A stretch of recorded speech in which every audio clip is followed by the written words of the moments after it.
And thank you. We have Gabriel O'Brien, columnist for the Music and Sound Retailer. Thanks for joining us, Gabriel. I guess the first thing I wanted to ask you is, uh, it's clearly a tough time for MI retailers right now, as it is for all retail. What would be your first suggestion right now, whether they're able to be in their store or not?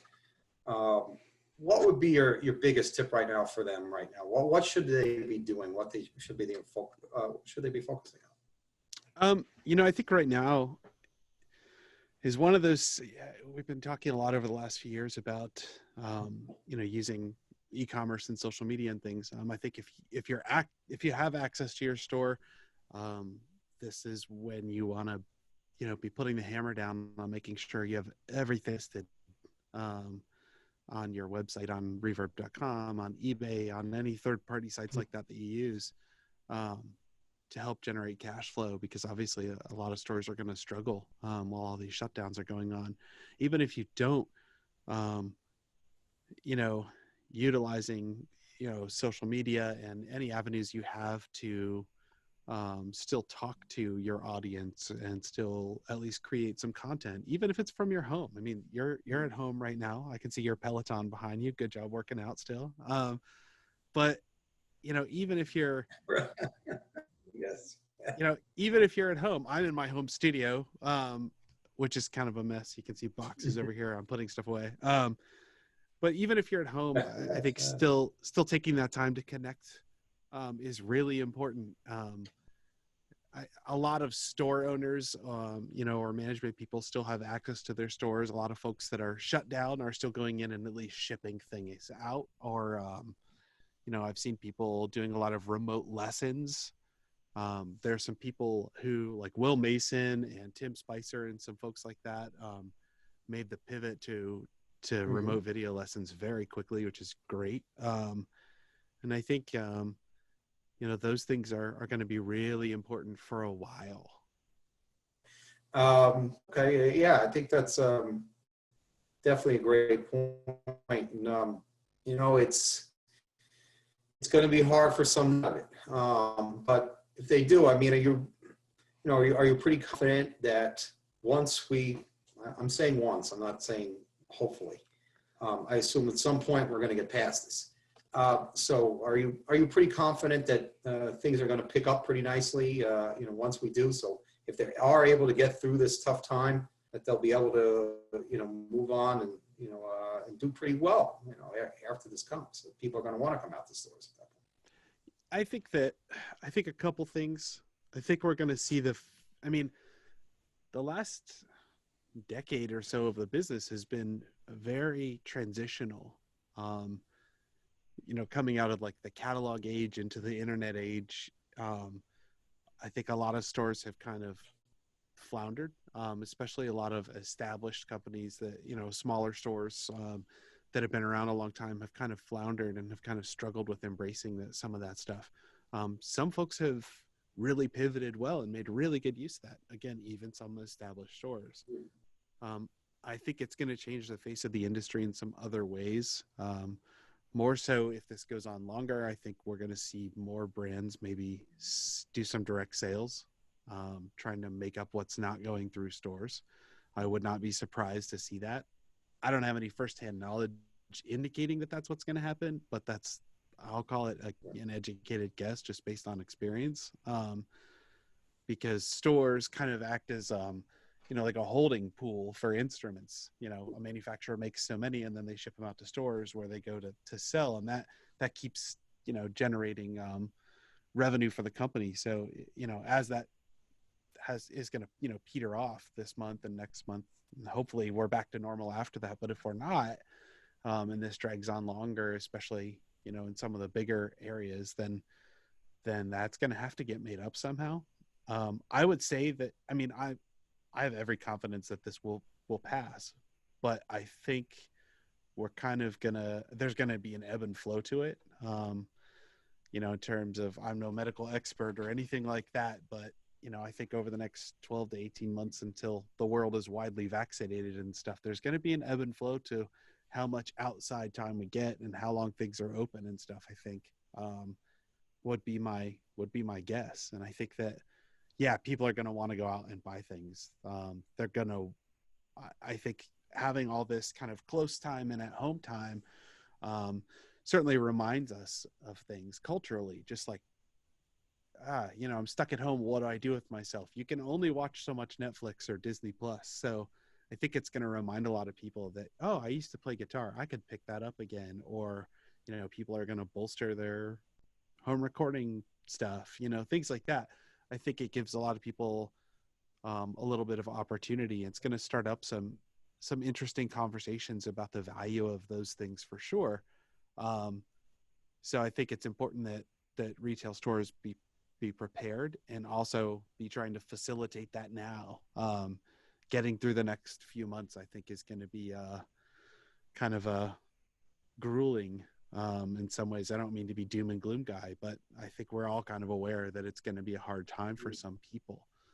Again, especially those who have not tried to embrace the online experience. So if you haven't, you need to get good at it in a hurry. Yeah, no doubt. Just to piggyback one last thing on, what you were saying, I think wanted to ask you, but I'm just thinking there could be some permanent changes that could happen based on what we're seeing as far as the consumer buying. Uh, Certainly they're going to want to go out and buy things, do things, but they may not want to rush into retail stores the second things improve. So do you see that there could be a change, that online could have to be a bigger focus for my retailers, whether they like it or not? I would bet that over the next like 12 to 18 months, that's again until like vaccination and all that is a wide thing. I would bet for the next 12 to 18 months, a lot is going to shift online. My guess is that people are going to be very cautious about going out to an extent. I would say that, the minute things let up, there might be kind of a rush to go out and get some things like, that you wanted to grab that you couldn't before things shut down or whatever. That's possible. I really don't know. I mean, do I think this will result in some permanent changes? Yeah, I think it almost has to. It's by far the biggest, most impactful society thing that I can remember. And I'm 41, so I think it's as a global experience, it's going to have an effect on kind of global psyche in terms of how we do things and how we shop. So I think things that are specialized in retail or specialized experiences and things like that, in the long run might benefit. But I would say that more consumable goods I would think would shift online, things that you can more easily get. I think things have been headed that way kind of for a while. So I guess I'm not surprised in that sense, but I think that, I think that people are going to have to head that direction and embrace that fact, and get more savvy with connecting that way, and being more available. If you live where I live in Ohio and you want to sell guitars to people in California who are 3 hours behind you, you have to be more available in terms of the amount of hours, you're available to talk to those people. So I think, you got to get, more savvy in the way you connect and the way you answer questions and all that. And, providing information, unique information. I talk a lot in my column about content.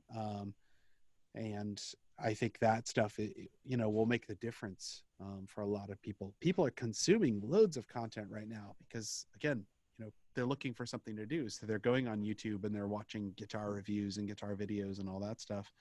But there's loads of other kinds of instruments out there that don't have good content. Pianos, trumpets, all kinds of stuff that you can, all kinds of stuff that you can do to stand out.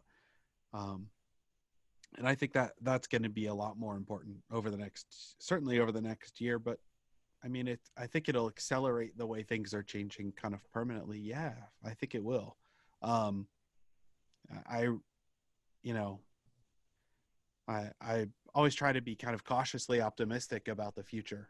I have so much love for MI retail and stores, um, and really just kind of want to gently give everybody a kick in the behind to focus on those things, because I want to see stores survive. I think it's going to be hard for some people.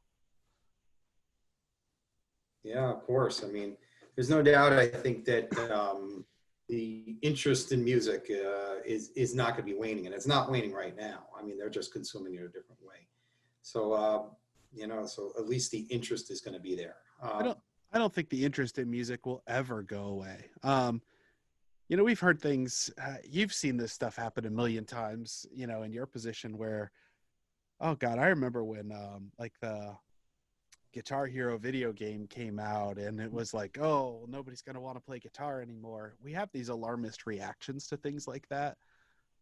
You can make a song on your phone now. Well, so what? Like, people still play instruments and they still want to learn.